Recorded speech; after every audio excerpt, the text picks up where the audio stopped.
"Security, remove this man immediately. We don't serve homeless people here." The words echoed through the marble lobby of Sterling Dynamics as Victoria.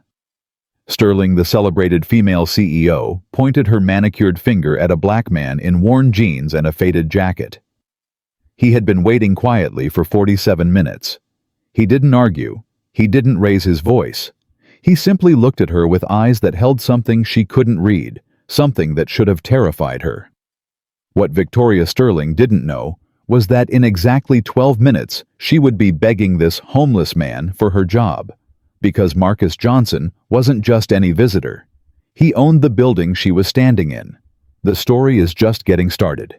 If you believe in justice and respect, hit subscribe and tell me in the comments what city you're watching from.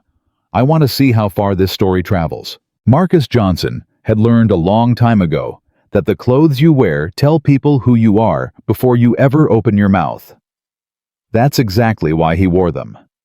The faded denim jacket had belonged to his father. The work boots had seen better days, scuffed and worn from years of use. His jeans had a small tear near the knee that his daughter Jasmine had offered to fix a dozen times, but he always refused. These clothes weren't poverty. They were memory. They were identity. They were a test. And people failed that test every single day. Marcus pushed through the revolving glass doors of Sterling Dynamics headquarters at exactly 9:47 in the morning. The building rose 43 stories into the Chicago skyline, a monument of steel and glass that reflected the morning sun like a mirror. He had seen this building 1,000 times in photographs, in quarterly reports, in architectural renderings. But he had never stepped inside, until today. The lobby was exactly what he expected. White marble floors polished to a mirror shine. A reception desk that looked more like an altar. Security guards in suits that cost more than most people's monthly rent. And everywhere, the subtle message that screamed louder than any words: "You don't belong here unless you look like you belong here." Marcus walked to the reception desk. A young woman with perfect makeup and a smile that didn't reach her eyes looked up at him. Her name tag read Brittany. "Can I help you?" she asked. The tone was polite. The subtext wasn't. "I have a meeting," Marcus said. 9:30 with the executive team." Brittany's smile flickered. "I'm sorry, do you have an appointment?" "I do." "Your name?" "Marcus Johnson." She typed into her computer. Marcus watched her face change confusion first, then skepticism. "I'm not seeing a Marcus Johnson on today's schedule, sir." "Check again." "I've checked twice. There's no appointment under that name." "Yay." She looked at him now, really looked at him, and Marcus could see the calculation happening behind her eyes. The jacket, the boots, the black skin, the conclusion. "Perhaps you have the wrong building," she suggested. "There's a community center 2 blocks east. They have job placement services." "I don't need a job," Marcus said. His voice was calm, patient. He had done this dance before. "I need you to check your system one more time. The meeting was scheduled 6 months ago." "Sir, I really don't think—" "Is there a problem here?" The voice came from behind him. Marcus turned slowly. A man in a charcoal suit approached. He was tall, white, mid-40s, with the kind of confidence that came from never being questioned. His name tag identified him as Richard Chen, head of security. "This gentleman claims to have a meeting," Brittany said. "But he's not in the system." Richard looked Marcus up and down. The assessment took less than 3 seconds. "Sir, if you're not in the system, you need to leave." "I'm not leaving." "Excuse me." "I said I'm not leaving." Marcus met his eyes. "I have a meeting with the executive team. I've traveled 400 miles to be here, and I'm not leaving until that meeting happens." Richard's jaw tightened. "Sir, I'm going to ask you one more time. And I'm going to tell you one more time. I have a meeting. Check with Victoria Sterling's office directly. Tell her that the majority shareholder is in the lobby." Silence. Brittany and Richard exchanged glances. "The majority shareholder," Richard repeated. His voice dripped with disbelief. "That's what I said." Richard actually laughed. It was a short, dismissive sound that Marcus had heard 100 times in his life. The laugh that said, "Do you think I'm stupid?" "All right, buddy, I don't know what game you're playing, but our majority shareholder is an investment firm based in New York, not a guy who looks like he just finished a shift at the loading dock." Marcus didn't flinch. The investment firm is called Horizon Capital Holdings. It's registered in Delaware, operates out of New York, and has a single managing partner, me. Richard's smile faded slightly. "Sure it does. Call Victoria Sterling's office. Use those exact words. Horizon Capital Holdings. Managing partner. In the lobby." For a moment, nobody moved. Then Richard pulled out his phone. "Lisa, it's Chen. I've got a situation in the lobby. Some guy claiming to be connected to Horizon Capital. Yeah, I know how it sounds. Just check with Sterling's office, will you?" He hung up. They waited. Marcus had time to count the ceiling tiles 47 before Richard's phone buzzed. Yeah, I understand. No, he's still here. What do you want me to?" Richard's face changed. The arrogance drained away like water down a sink. "Are you sure? Are you absolutely—" He lowered the phone. "Mr. Johnson?" he said, and his voice was completely different now. "I apologize. Please, if you'll follow me." "I'll wait here." Richard blinked. "Sir, I said I'll wait here. In the lobby. Let Victoria Sterling know that I'm comfortable right where I am." This wasn't about comfort. This was about the test. Richard nodded slowly, then retreated to make another call. Marcus found a bench near the window and sat down. He pulled out his phone and opened his photos. Jasmine smiled back at him from the screen. She was 16 now, but in this picture she was 12, gap-toothed and grinning, holding up a science fair trophy that was almost as big as she was. First place. Renewable energy solutions. "Your mom would be so proud of you, baby girl," he whispered. Denise had been gone for 8 years. Cancer had taken her slowly, piece by piece, until there was nothing left but Marcus and their daughter, and a mountain of medical bills that would have crushed a lesser man. He hadn't let them crush him. He had sold his tech company, Johnson Integrated Systems, for $127 million. Everyone told him he was crazy. The company was worth twice that easy. But Marcus didn't need twice that. He needed enough to pay Denise's bills, set up Jasmine's future, and still have enough left over to make a difference. That's when he found Sterling Dynamics. The company had been started with a beautiful mission, providing flexible employment opportunities for single parents, caregivers, and people who couldn't work traditional 9-to-5 jobs. The founder, a woman named Helen Sterling, had built it after her own husband died, and she struggled to raise 3 kids while holding down a career. Marcus had believed in that mission. He had poured $50 million into Sterling Dynamics, becoming the silent majority shareholder through Horizon Capital Holdings. He never wanted his name in the papers. He never wanted the spotlight. He just wanted to know that somewhere in the world there was a company helping people like him. People who had to choose between feeding their kids and showing up for a meeting. People who got judged by their clothes instead of their character. People who society had decided weren't worth a second look. But Helen Sterling died 3 years ago, and her daughter Victoria had taken over. And Victoria had turned the mission into a lie. Marcus had the reports. He had the evidence. Discrimination lawsuits buried under NDAs. Whistleblowers fired and blacklisted. Single parents systematically pushed out and replaced with cheaper younger workers. And worst of all, millions of dollars funneled from the company into shell corporations that traced back to Victoria's personal accounts. His $50 million wasn't building a better world. It was building Victoria Sterling's mansion in the Hamptons. So Marcus had decided to come to Chicago, to see for himself, to walk into this building without his name, without his reputation, without any of the armor that money could buy. He wanted to see what kind of company this really was. Now he knew. "Mr. Johnson?" He looked up. A young black woman in a professional pantsuit stood before him. Her name tag read, Elena Vasquez, Senior Operations Manager. "Ms. Sterling is ready to see you now," Elena said. If you'll follow me to the executive elevator, she can come down here. Elena's eyes widened. I'm sorry. I've been sitting in this lobby for... He checked his watch. 34 minutes. If Victoria Sterling wants to meet with me, she can walk down here like everyone else. Elena hesitated. Marcus could see the conflict playing across her face.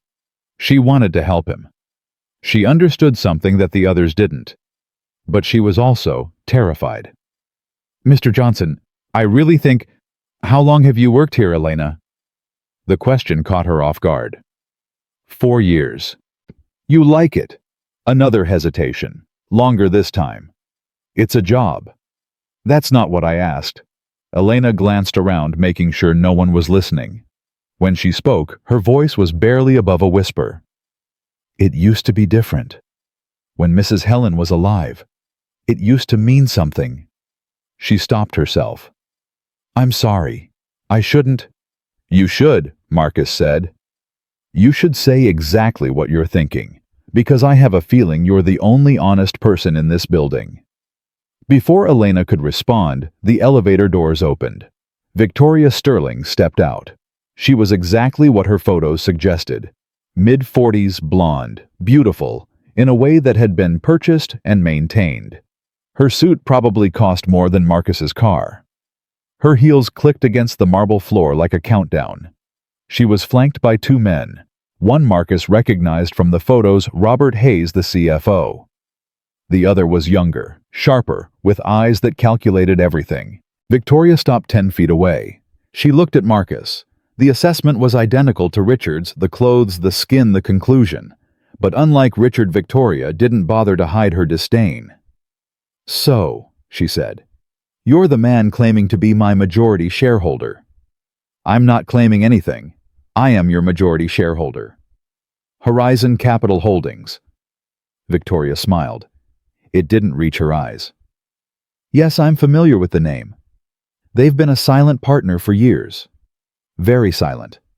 So silent that I've never once met the managing partner, never once received a phone call, never once had any indication that there was an actual human being behind those quarterly dividend checks. Now you have. Do I? Victoria took a step closer. Because what I see is a man in clothes that look like they came from a Goodwill clearance rack, walking into my building without an appointment, making demands like he owns the place.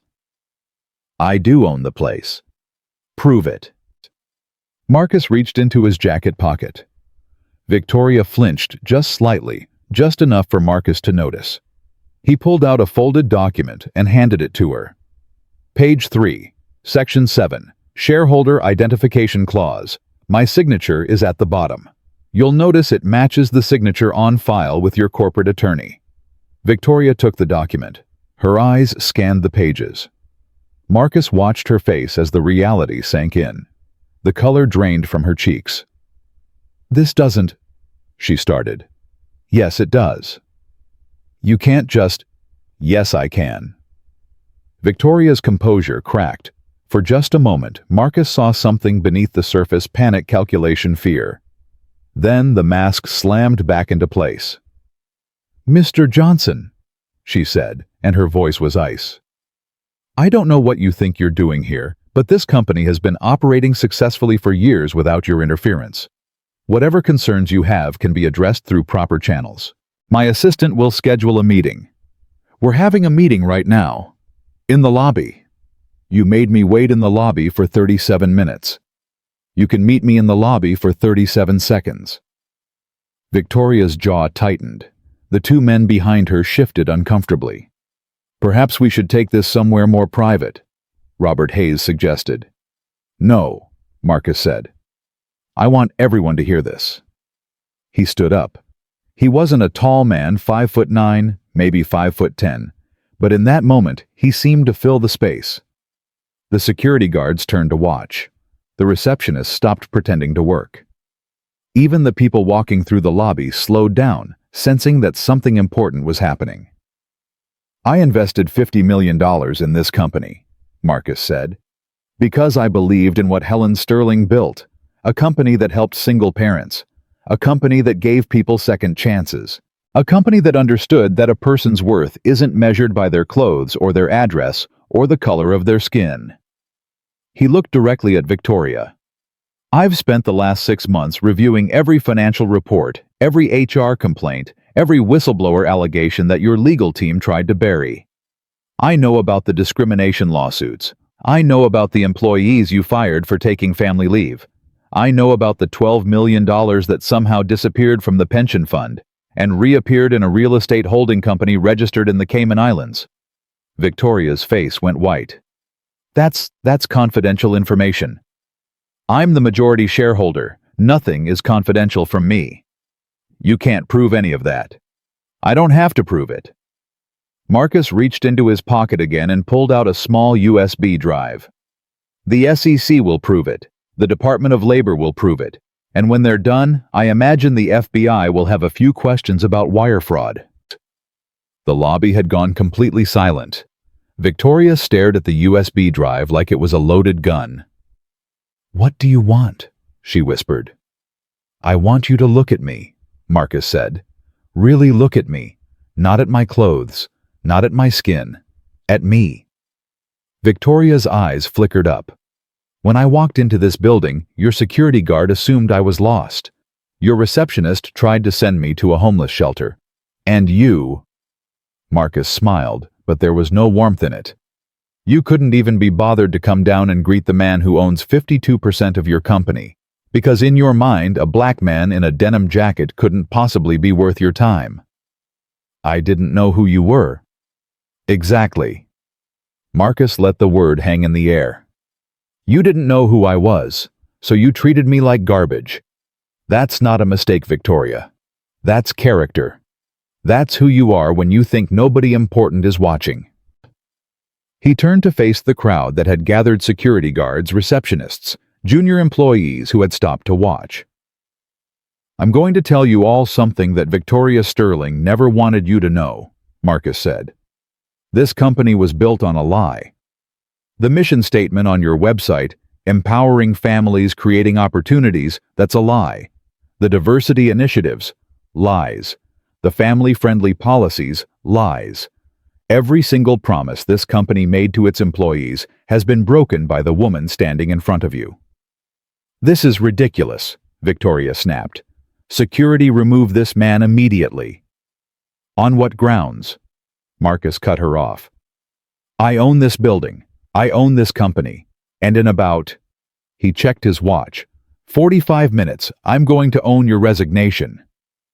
Victoria's mouth opened and closed. No sound came out. "Here's what's going to happen," Marcus continued. "In 1 hour, there will be a meeting in the main boardroom. Attendance is mandatory for all senior executives. At that meeting, I will present evidence of financial fraud, employment discrimination, and breach of fiduciary duty. At the conclusion of that meeting, Victoria Sterling and her entire executive team will be terminated for cause." "You can't do this," Victoria said. Her voice cracked. The board serves at the pleasure of the majority shareholder. That's me."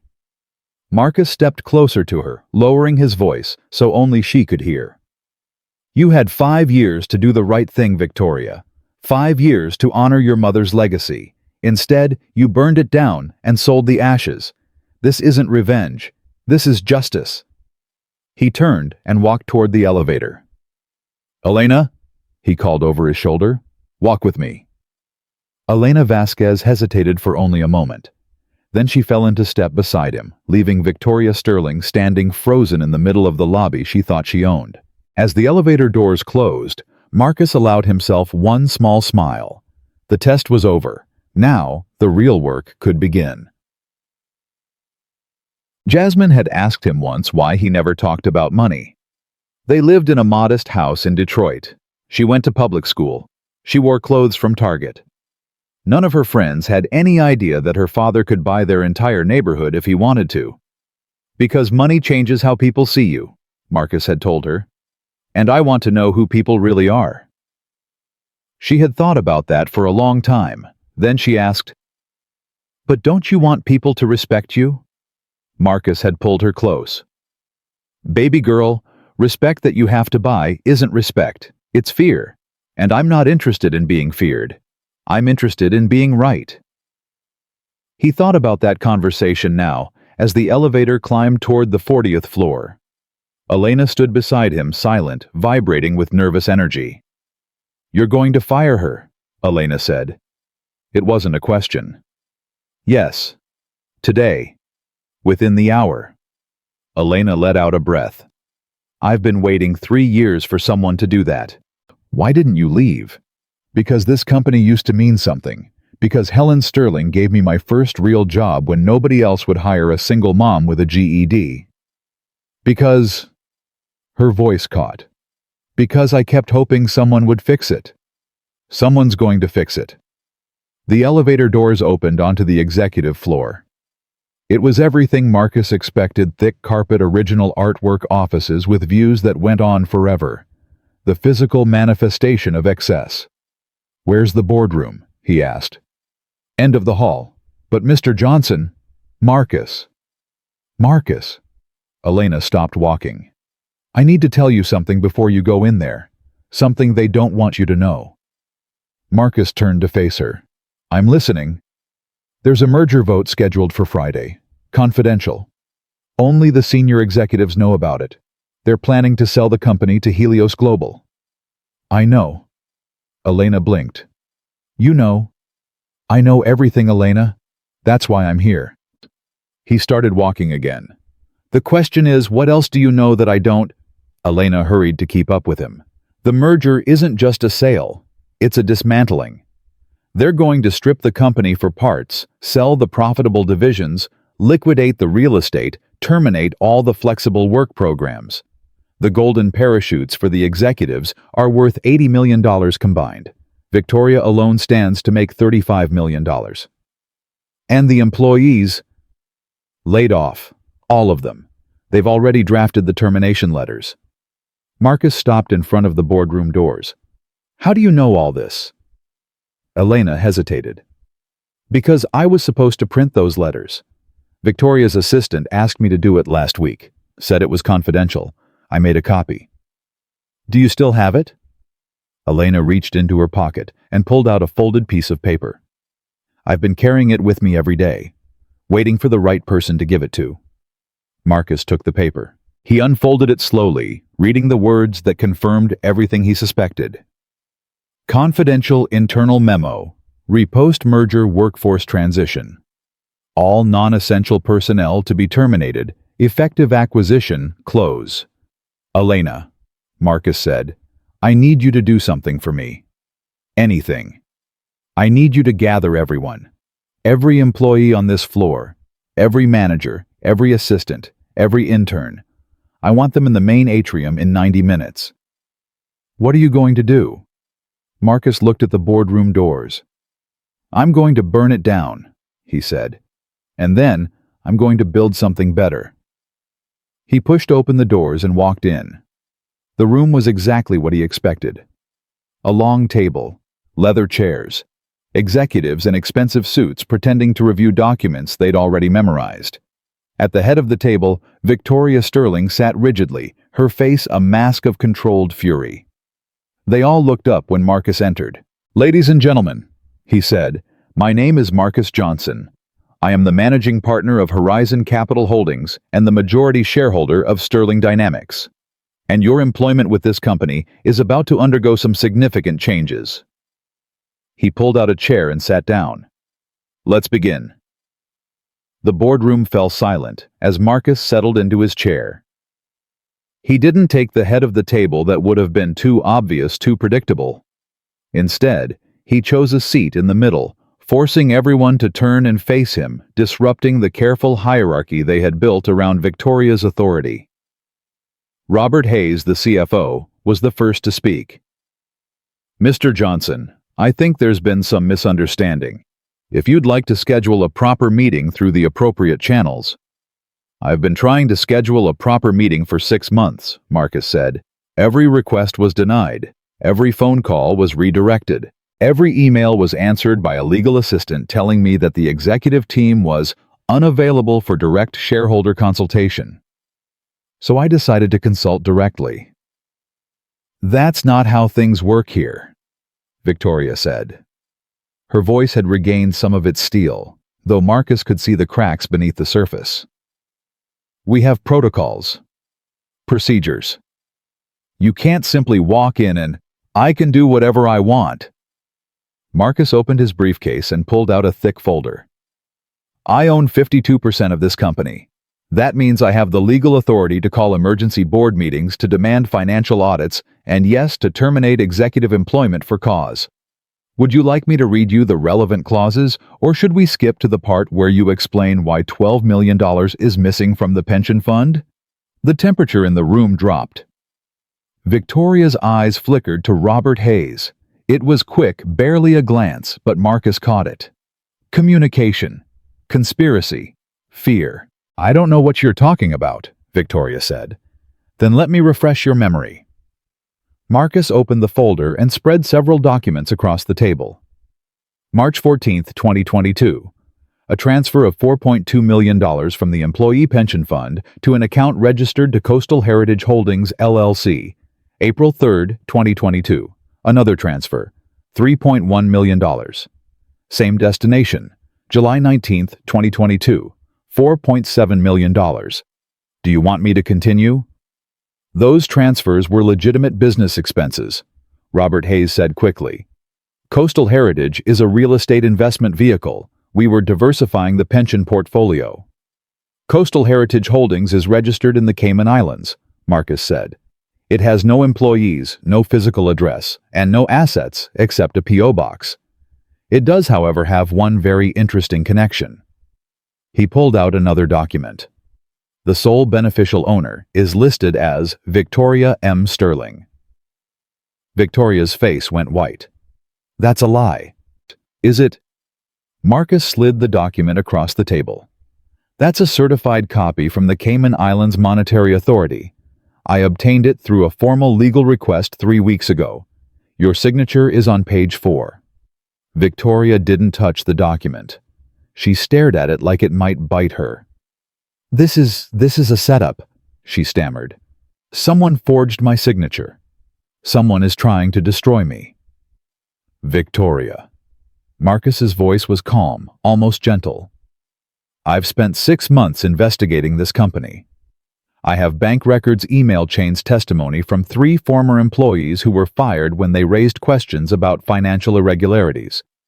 I have a forensic accountant's report that traces the money from Sterling Dynamics to Coastal Heritage to a real estate purchase in the Hamptons, a property that is currently listed in your name. You can't prove any of this in court. I don't have to prove it in court. I only have to prove it to myself. Marcus leaned forward. And I'm already convinced. The question now is what happens next. The other executives had gone completely still. Marcus could feel their fear, their calculation. They were trying to figure out which way to jump, whether to defend Victoria or abandon her. What do you want? Victoria asked. Her voice was barely above a whisper. I want the truth. I've told you the truth. No. You've told me lies. Marcus stood up slowly. So let me tell you what I know, and you can tell me where I'm wrong. He began to pace around the table, his worn boots silent on the thick carpet. When your mother founded this company, she had a vision. A company that would help single parents, caregivers, people who couldn't work traditional hours. She built something real, something that mattered. When she died, you inherited that vision and you sold it. That's not fair, Victoria said. I've grown this company, tripled the revenue, expanded into 12 new markets. You've tripled the revenue by gutting everything your mother built. Marcus stopped behind Robert Hayes' chair. The CFO flinched. The flexible work programs eliminated, the child care subsidies gone. The policy that guaranteed jobs for employees returning from family leave quietly removed from the employee handbook 2 years ago. Those programs weren't profitable. They weren't supposed to be profitable. Marcus's voice rose for the first time. They were supposed to be right. They were supposed to help people. That's why I invested $50 million in this company, not so you could build a mansion in the Hamptons, but so single parents like me could have a chance at a decent life. Victoria stared at him. Like you. My wife died 8 years ago. Cancer. I raised my daughter alone while running a tech company. I know what it's like to choose between showing up for a meeting and showing up for your kid's school play. I know what it's like to be judged by people who've never had to make that choice. Marcus returned to his seat. That's why I invested in Sterling Dynamics, because I believed in what your mother built. And that's why I'm here today, because you destroyed it. For a long moment, nobody spoke. Then Victoria laughed. It was a harsh, brittle sound that echoed off the walls.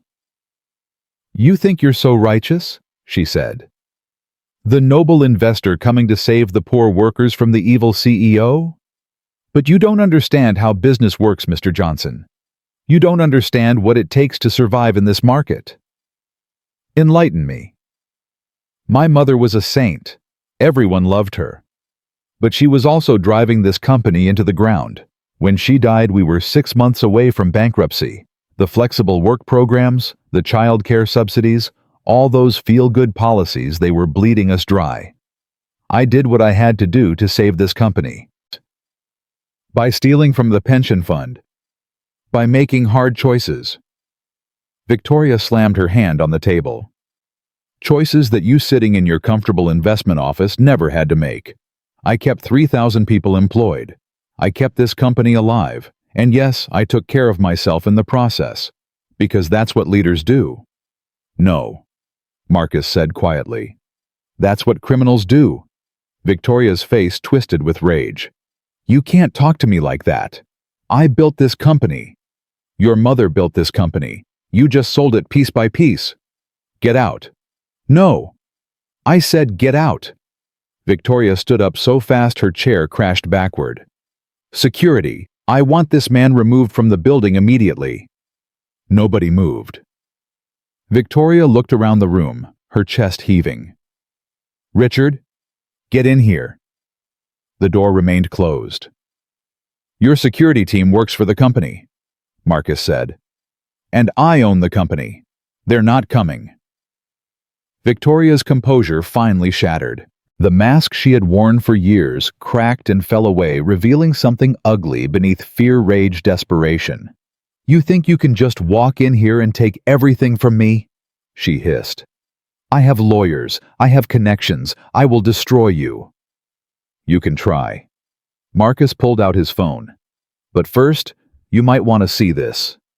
He pressed play on a video. Victoria's voice filled the room. The merger has to go through before Johnson figures out what we're doing. Once Helios takes control, we cash out and disappear. The employees, who cares? They're replaceable. The only thing that matters is making sure our golden parachutes are secure. Marcus paused the video. That was recorded 3 weeks ago, he said. In this very room, by someone who was tired of watching you destroy everything Helen Sterling built. Victoria's face went gray. Who? It doesn't matter who. What matters is that I have it, and I have copies. And in about 30 minutes, the SEC, the Department of Labor, and the FBI will also have copies. The other executives began to shift in their seats. Marcus watched them, the subtle movements away from Victoria, the careful distancing. Rats leaving a sinking ship. Robert, Victoria said, turning to the CFO. Say something. We can fight this. We can... I'm sorry, Victoria. Robert Hayes wouldn't meet her eyes. I think it's best if I consult with my own attorney before making any statements. Derek James. Victoria looked around the table desperately. We're a team. We built this together. You built this together. Derek Morrison, the chief marketing officer, said carefully. I was just following orders. The betrayal was complete. One by one, the executives who had laughed with Victoria, conspired with Victoria, gotten rich with Victoria, they abandoned her without a backward glance. Marcus almost felt sorry for her. Almost. Here's what's going to happen, he said. Victoria Sterling, you are terminated as CEO of Sterling Dynamics effective immediately. You will be escorted from this building within the hour. Your corporate accounts are frozen. Your access to company systems has been revoked. Any attempt to contact employees, clients, or business partners will be considered harassment and will be prosecuted to the fullest extent of the law. Victoria sank back into her chair.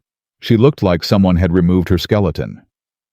"You can't do this," she whispered.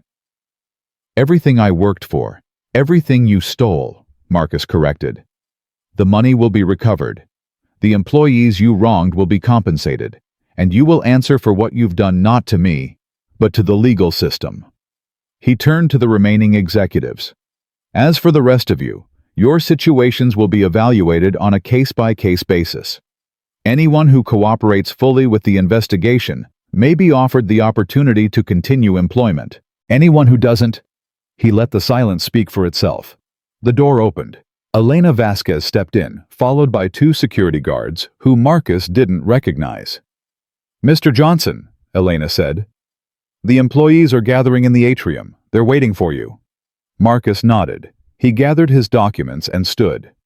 "Victoria, you have 1 hour to collect your personal belongings. The security team will accompany you." He paused at the door. "For what it's worth, I think your mother would be heartbroken by what you've become. She built something beautiful, and you burned it down for a beach house." Victoria didn't respond. She sat motionless, staring at nothing as her empire collapsed around her. Marcus walked out of the boardroom and didn't look back. The hallway felt different now. The thick carpet, the expensive artwork, the marble and glass, they no longer seemed like symbols of success. They seemed like decorations on a coffin. The company had been dying for years, poisoned from the inside by greed and corruption. Marcus had simply made the death official. Elena fell into step beside him. "Is it done?" she asked. "The first part." Marcus pressed the elevator button. "The hard part comes next." "What's the hard part?" "Rebuilding." The elevator arrived with a soft chime. They stepped inside, and Marcus watched the floors count down 40, 39, 38. "Can I ask you something?" Elena said. "Go ahead." "Why did you wait so long? You knew about the fraud months ago. You could have done this sooner." Marcus considered the question. "Because I needed to be sure, and because I needed them to show me who they really were."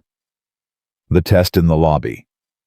"The test in the lobby," Marcus confirmed. "If Victoria had come down to greet me herself, if she had shown even basic respect for another human being, I might have given her a chance to explain, to make things right." He shook his head slowly. "But she didn't. She saw a black man in old clothes and decided I wasn't worth her time. That told me everything I needed to know about her character. You set a trap. I gave her an opportunity. She chose how to respond." The elevator reached the ground floor.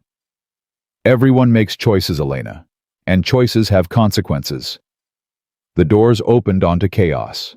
The main atrium was packed with employees, hundreds of them, maybe 1,000, spilling out of hallways and stairwells.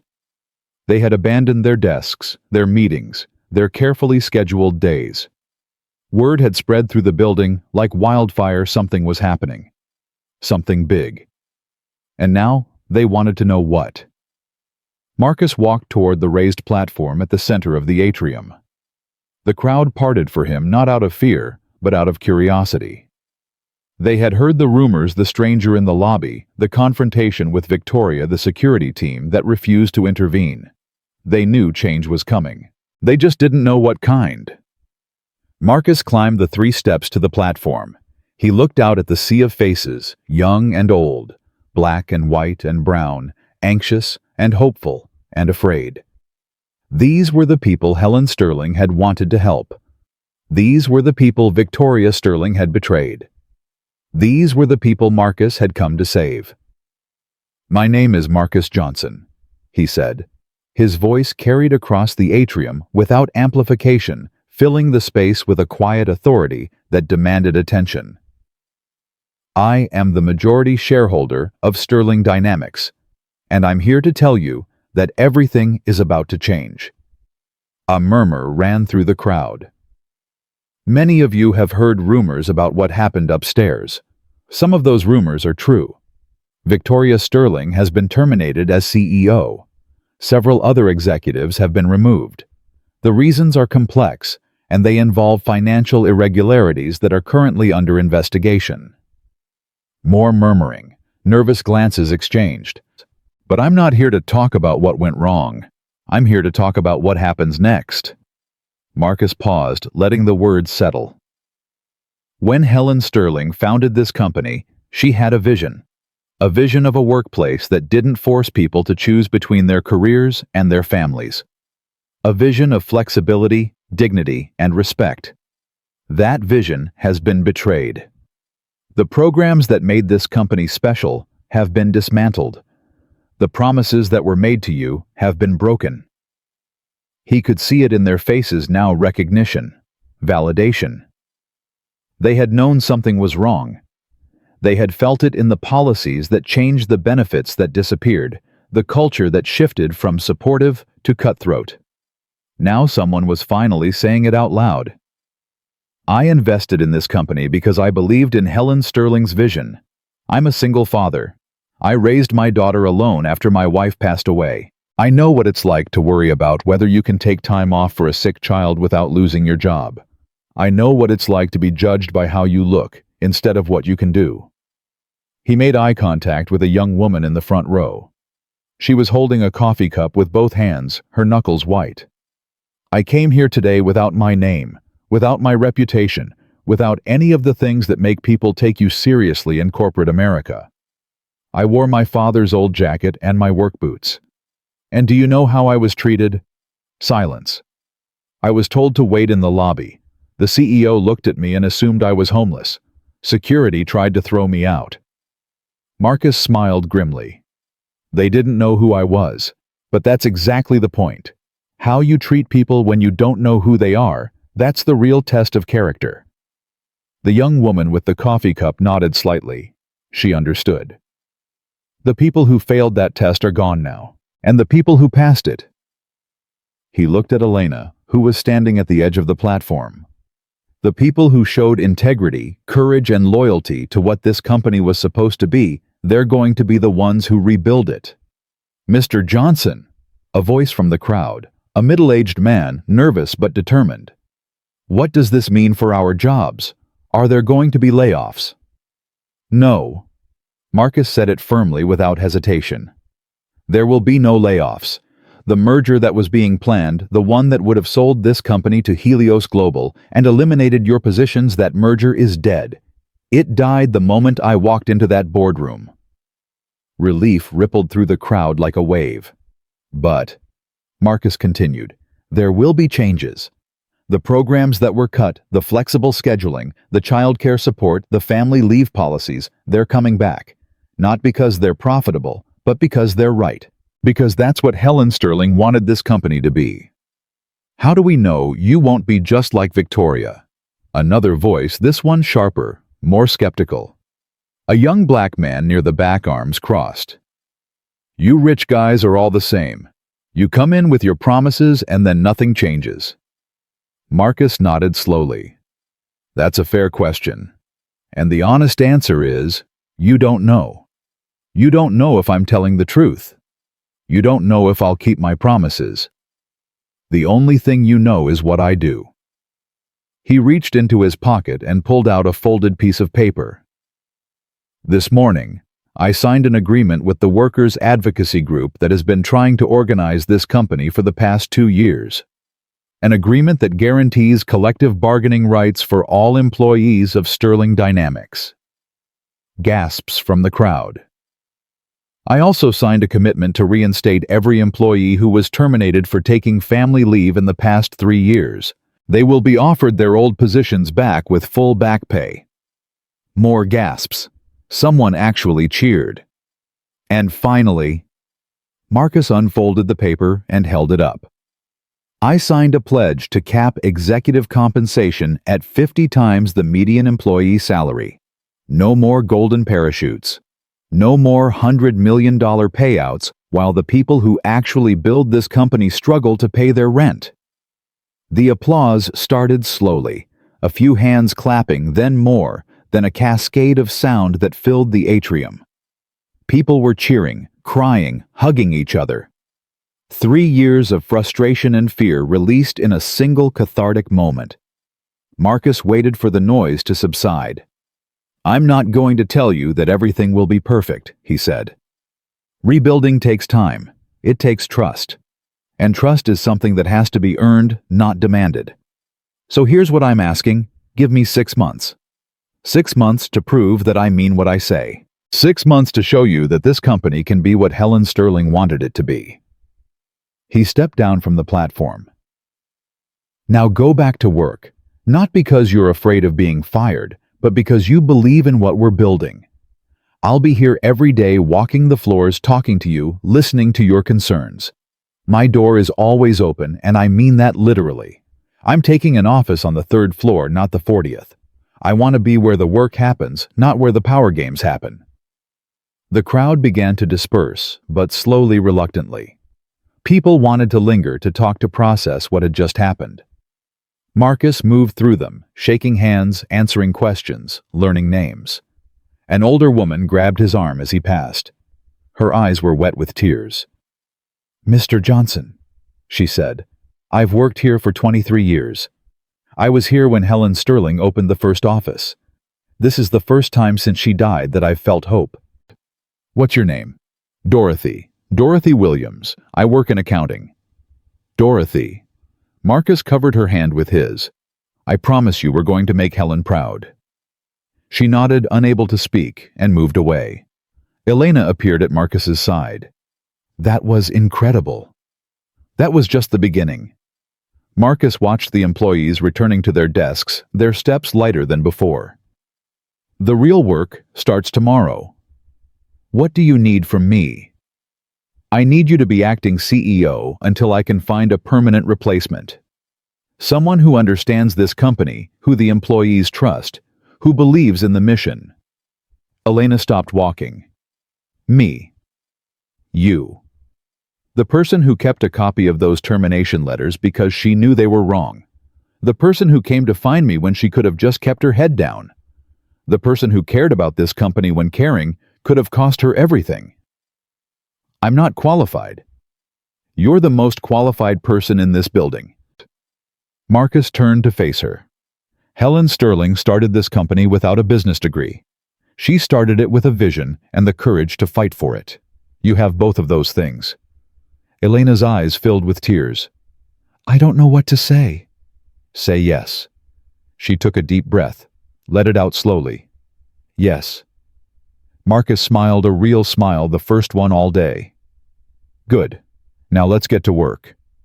They walked together toward the elevators, past the marble floors and the expensive artwork, past the receptionist who had tried to send Marcus to a homeless shelter, past the security desk where Richard Chen sat with his head in his hands. The building felt different now. The same walls, the same windows, the same corporate architecture. But the energy had shifted. Something dead was coming back to life. Marcus's phone buzzed. A text from Jasmine. "Dad saw the news. Is everything okay?" He typed back, "Everything is better than okay. Call you tonight. Love you." The elevator doors closed behind them. Outside, the Chicago sky was turning gold with the afternoon sun. And somewhere in the Hamptons, Victoria Sterling's beach house sat empty, waiting for owners who would never arrive. The call came at 3:47 in the morning. Marcus was still at the office reviewing financial documents in the small conference room he had claimed as his temporary workspace. He had sent Elena home hours ago, but sleep was impossible. There was too much to do, too much to fix, too many years of damage to undo. His phone buzzed on the table. Unknown number. "Marcus Johnson." "Mr. Johnson." The voice was male, professional, cold. "My name is Thomas Whitmore. I'm Victoria Sterling's attorney. I'm calling to inform you that you've made a very serious mistake." Marcus leaned back in his chair. Is that so? You terminated my client without proper cause. You made defamatory statements about her character. You seized control of a company using fraudulent documents. Ms. Sterling intends to pursue every legal remedy available to her. Tell Ms. Sterling she's welcome to try. This isn't a threat, Mr. Johnson. It's a promise. By this time tomorrow, we will have filed suit against you personally for defamation, tortious interference, and breach of fiduciary duty. We will also be filing for an emergency injunction to restore Ms. Sterling to her position as CEO. Based on what grounds? Based on the fact that your so-called evidence was obtained illegally. Based on the fact that you conspired with disgruntled employees to stage a corporate coup. Based on the fact that you... Let me stop you right there. Marcus's voice was calm, almost pleasant. I'm going to give you some advice, Mr. Whitmore. Free of charge. Tell your client to take whatever money she has left and disappear, because in about 12 hours the FBI is going to execute a search warrant on her residence in the Hamptons. They're going to find evidence of wire fraud, embezzlement, and tax evasion. And when they do, your client isn't going to be worrying about wrongful termination suits. She's going to be worrying about how to survive in federal prison. Silence on the other end. You're bluffing. Call the FBI field office in New York. Ask for Special Agent Patricia Chen. She'll be happy to confirm. Marcus smiled into the darkness. Have a good night, Mr. Whitmore. He hung up. The phone rang again almost immediately. Marcus ignored it. He had more important things to deal with than Victoria Sterling's desperate lawyers.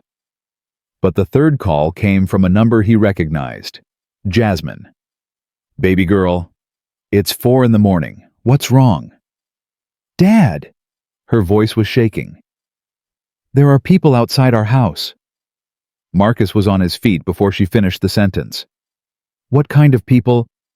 I don't know. There's a black SUV parked across the street.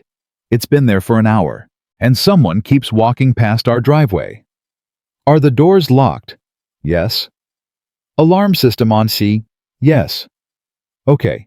Listen to me carefully. I want you to go to the safe room. Remember where I showed you the closet in my bedroom with the reinforced door? Dad, you're scaring me. I know, baby. I'm sorry, but I need you to do this for me. Go to the safe room and stay there until I call you back. Can you do that? Yes. Good girl. I love you. I love you too, Dad. Marcus hung up and immediately dialed another number. It rang twice before a gruff voice answered. This better be important. Raymond, it's Marcus. I need a team at my house in Detroit, now. Raymond Cooper had been Marcus's head of security for 15 years. He was ex-Marine, ex-Secret Service, and the most reliable man Marcus had ever met. What's happening? Someone's watching my daughter. Black SUV, unknown subjects on foot. I'm deploying a team now. They'll be there in 20 minutes. Make it 15. Done. Marcus hung up and stared at his phone. His hands were steady, but his heart was pounding. He had expected Victoria to fight back through lawyers, through the media, through corporate maneuvering. He hadn't expected her to go after his daughter. That changed everything. He called Elena next. Marcus. Her voice was groggy with sleep. What time is it? I need you to come to the office. Now. What's wrong? Victoria's making her move, and she's not playing by the rules. Elena arrived 30 minutes later, still pulling on her jacket as she rushed into the conference room. Marcus had spent the time gathering every document, every piece of evidence, every communication that could be used against Victoria Sterling. What's happening? Elena asked. Someone's surveilling my daughter. Elena's face went pale. Oh my God! I don't know if it's Victoria directly or someone working for her, but the timing isn't coincidental. What can I do? I need you to make some calls. The board members who weren't involved in Victoria's schemes there should be 3 or 4 of them. I need them here for an emergency meeting at 8 a.m. To do what? To make sure that whatever happens to me, Victoria Sterling can never get control of this company again. Elena stared at him. What do you mean, whatever happens to you? Marcus didn't answer directly. Just make the calls. While Elena worked the phones, Marcus paced the conference room. His mind was racing through scenarios, calculating risks, planning countermoves. Victoria was desperate now, cornered. Desperate people did desperate things. His phone buzzed. Raymond. Team is in position. The SUV pulled out when they arrived. We got a plate number. Run it. Already did. It's registered to a private security firm based in New York. Granite Shield Solutions. Marcus knew that name. They do work for Helios Global. That's right. Looks like Victoria's friends are helping her apply some pressure. Keep the team on my daughter. I don't care what it costs. She doesn't leave their sight until this is over. Understood. Marcus hung up and turned to find Elena watching him with worried eyes. This is bigger than Victoria, isn't it? She said. Yes. Helios Global, the merger she was planning. The merger I killed. Marcus sat down heavily. Helios Global isn't just a competitor. They're a predator. They've spent the last decade buying companies, stripping them for parts, and discarding the remains. Sterling Dynamics was supposed to be their next meal. And you took it off the menu. I took it off the menu, which means they've lost a $500 million acquisition and their inside person at the same time. That makes them angry. And Helios Global doesn't handle anger well. Elena sat down across from him. What do we do? We fight. How? Marcus pulled out his phone and opened his contacts. I've spent 20 years building relationships, Elena, with investors, with regulators, with journalists. I've never used those relationships for personal gain, but I'm about to use them now. He started making calls. The first was to Margaret Chen, a senior editor at the Wall Street Journal. She picked up on the third ring. Marcus Johnson, this is a surprise. I haven't heard from you since that tech conference in 2019. Margaret, I need a favor. What kind of favor? The kind where I give you the biggest corporate corruption story of the year and you make sure it runs on the front page. Silence. Then, I'm listening. Sterling Dynamics. Embezzlement, discrimination, merger fraud. I have documents, I have witnesses, and I have a timeline. But I need it published before Helios Global can bury the story. How soon are we talking? Today. That's aggressive. That's necessary. Margaret paused. Send me what you have. I'll make some calls. The second call was to Senator Patricia Williams of Michigan. She had championed workers' rights legislation for 15 years and had no love for corporate raiders. Marcus, it's been too long. Senator, I need your help. He explained the situation in brief, efficient sentences. The senator listened without interrupting. Helios Global, she said when he finished. They've been on my radar for years. We've never been able to pin anything on them. I can give you Victoria Sterling. She'll flip on Helios in exchange for a reduced sentence. You're sure? She's looking at 20 years for wire fraud. She'll cooperate. What do you need from me? I need you to make some calls to the SEC. Light a fire. Let them know that congressional oversight is watching how they handle this case. Consider it done. The third call was the hardest. Marcus stared at the number for a long moment before pressing dial. Who are you calling? Elena asked. An old friend. Someone I hoped I'd never have to ask for help. The phone rang, and rang, and rang. Finally a voice. Deep, measured, with an accent that spoke of old money and older power. Marcus Johnson. I wondered when you'd call. Hello, David. David Chen was the chairman of Horizon Partners, one of the largest private equity firms in the world. He and Marcus had come up together in the tech world, back when they were both hungry young men with dreams bigger than their bank accounts. They had been friends once. Then they had been rivals. Now they were something more complicated. I heard about your adventure at Sterling Dynamics, David said. Very dramatic, very public, very unlike you. I did what needed to be done. You poked a bear, Marcus. Helios Global doesn't forgive and doesn't forget.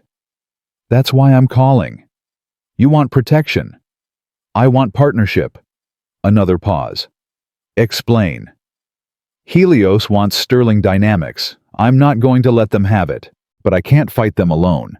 I need someone with enough capital and enough influence to make them think twice. And you think I'm that person?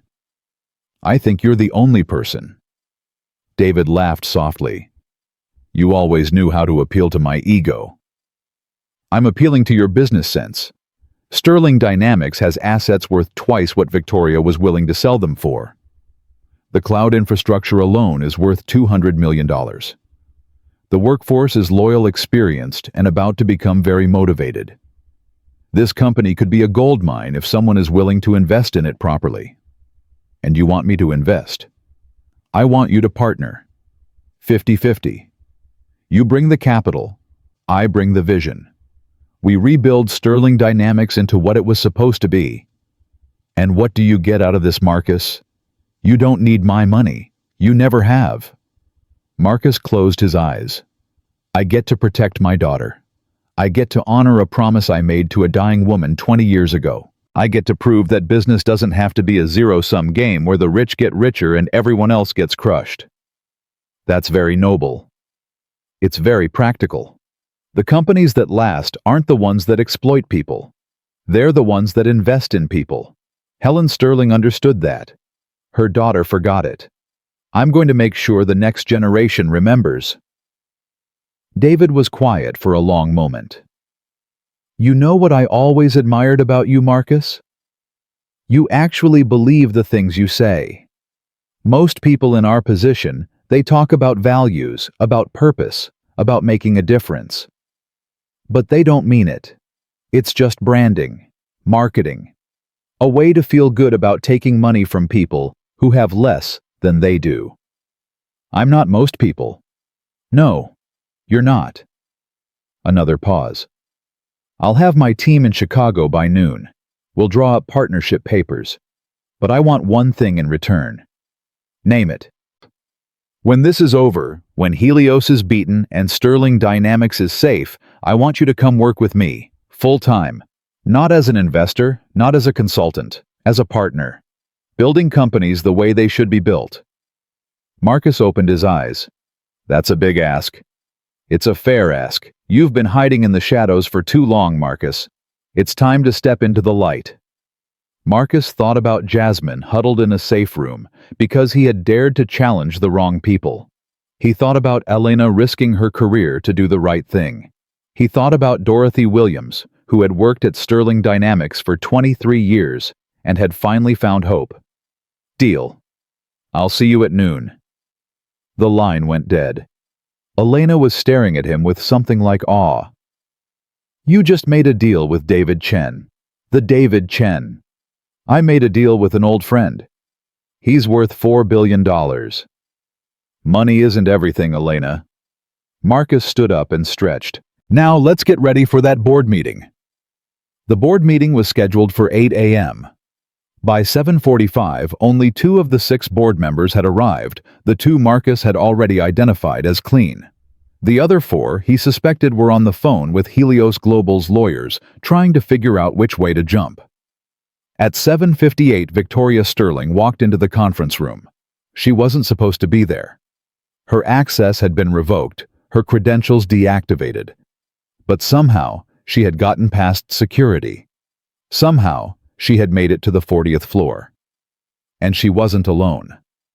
Behind her stood 2 men in expensive suits. Marcus recognized one of them immediately. Jonathan Price, the CEO of Helios Global. He was tall, silver-haired with the kind of smile that never reached his eyes. Mr. Johnson, Jonathan said, I don't believe we've met, though I feel like I know you quite well. Marcus didn't stand. You're not welcome here. That's an interesting position, given that I represent the interests of several major shareholders who are very concerned about recent events. Jonathan pulled out a chair and sat down without being invited. You see, Mr. Johnson, you've created quite a mess. Stock price is down 8%. 3 major clients have called to express concerns. And my colleagues at Helios Global are wondering whether their investment in this company's future is still secure.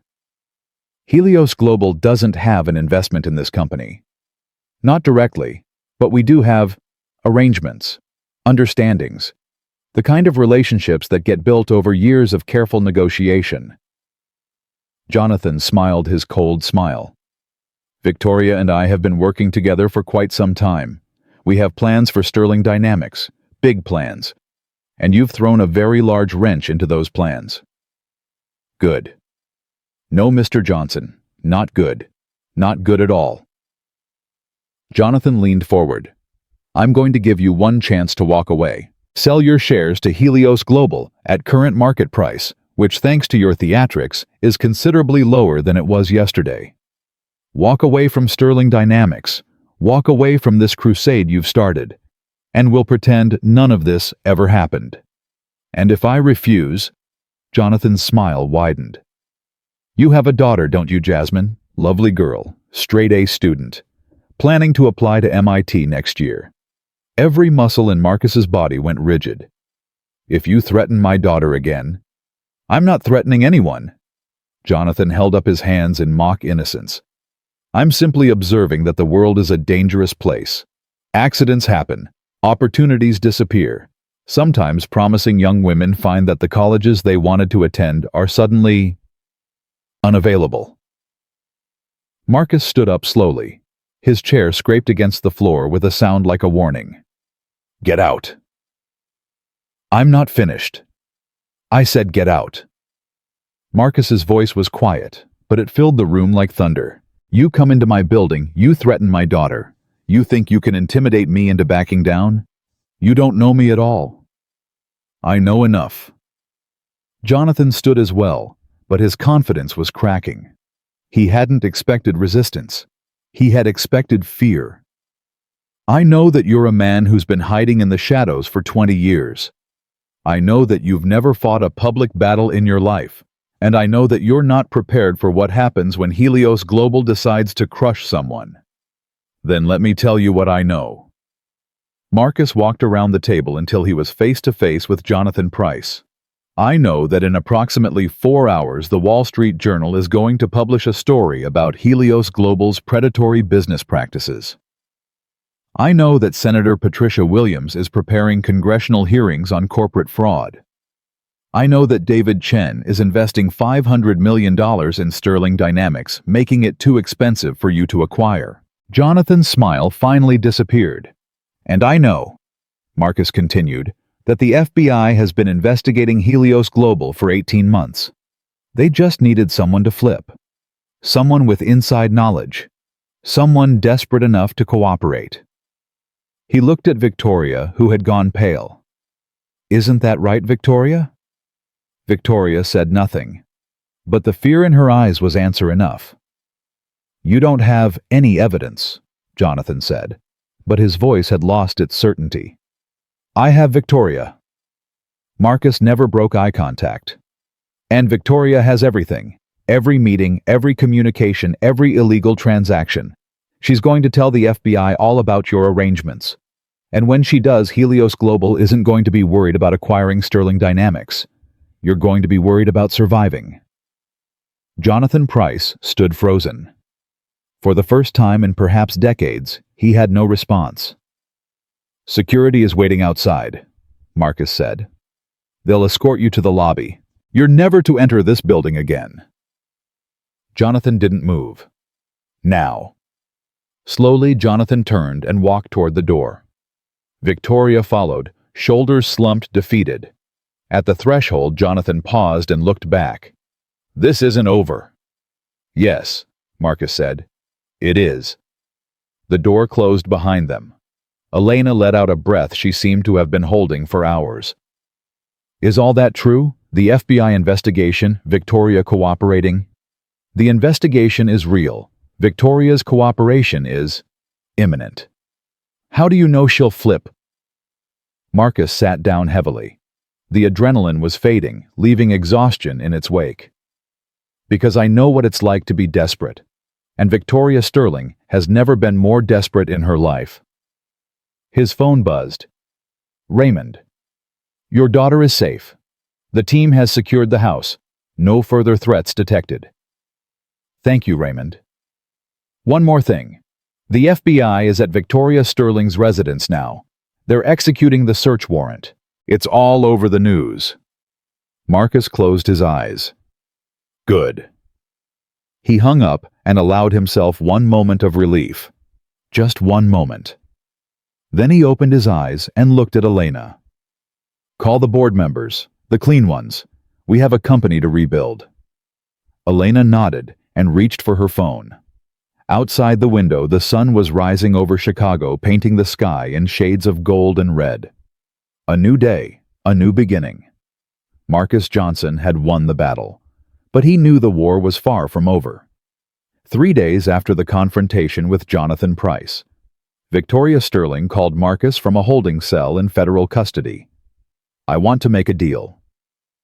Marcus had been expecting this call.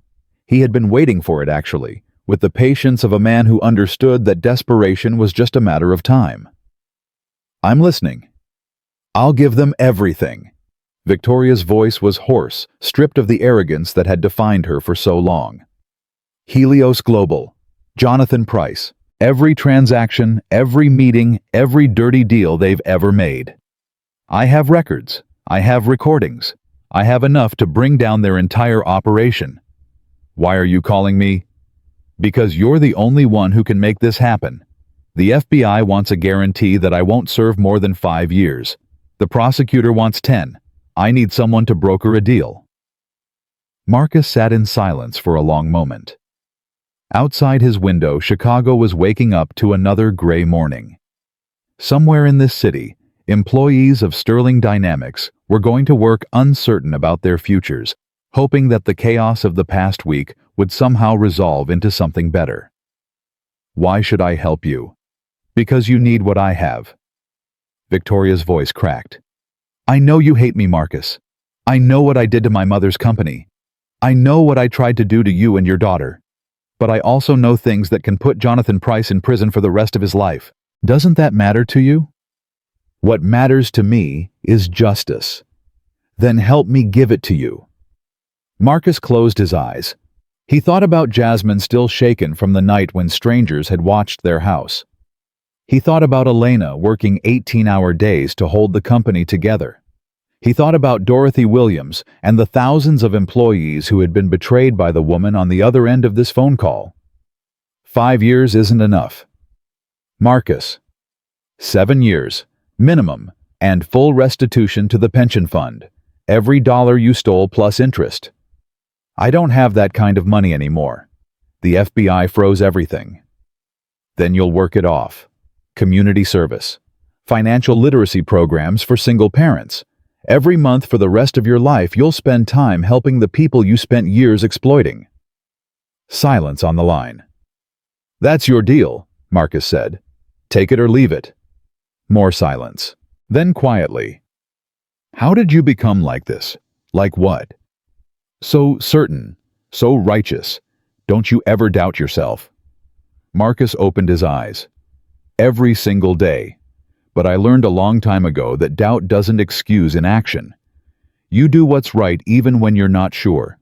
Especially when you're not sure. My mother used to say something like that.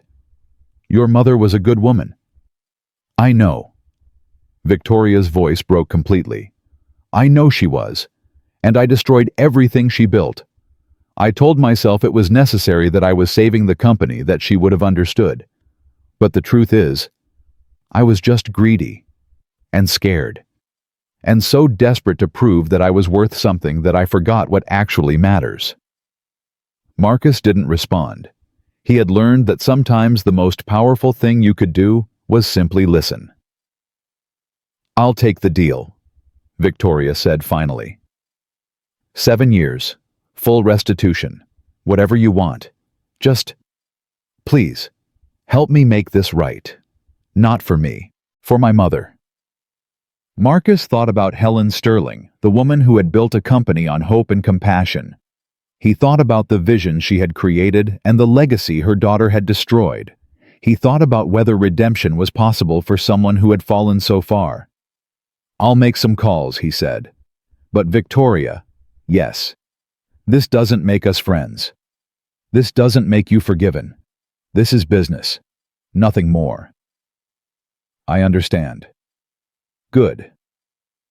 He hung up and immediately dialed Senator Williams. The negotiations took 48 hours.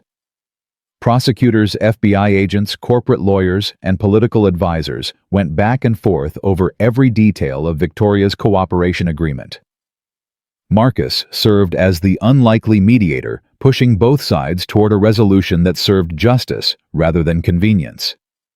In the end, Victoria Sterling agreed to 7 years in federal prison, full financial restitution, and lifetime community service requirements. In exchange, she provided testimony that would eventually lead to the indictment of Jonathan Price and 6 other Helios Global executives on charges of fraud, racketeering, and conspiracy. The day the agreement was signed, Marcus flew back to Detroit. Jasmine was waiting for him at the airport.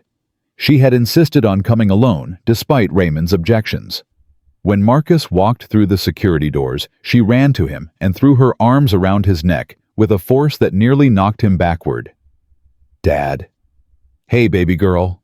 She held on tight, her face pressed against his shoulder. Marcus could feel her trembling. For all her strength, for all her intelligence, she was still 16 years old. She was still his little girl.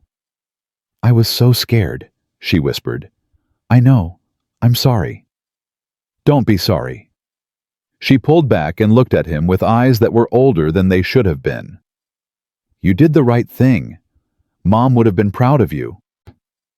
The words hit Marcus like a physical blow. He had spent 8 years trying to be both mother and father to Jasmine, trying to fill the void that Denise had left behind. Most days, he felt like he was failing. But in that moment, looking at his daughter's face, he felt something he hadn't felt in a very long time. Peace. Come on, Jasmine said, taking his hand. Let's go home. The drive from the airport took 40 minutes. They talked about everything and nothing: Jasmine's college applications, her science project on renewable energy, the boy in her calculus class who kept asking her to prom. Normal things, ordinary things, the kind of things that had been pushed aside during the chaos of the past week.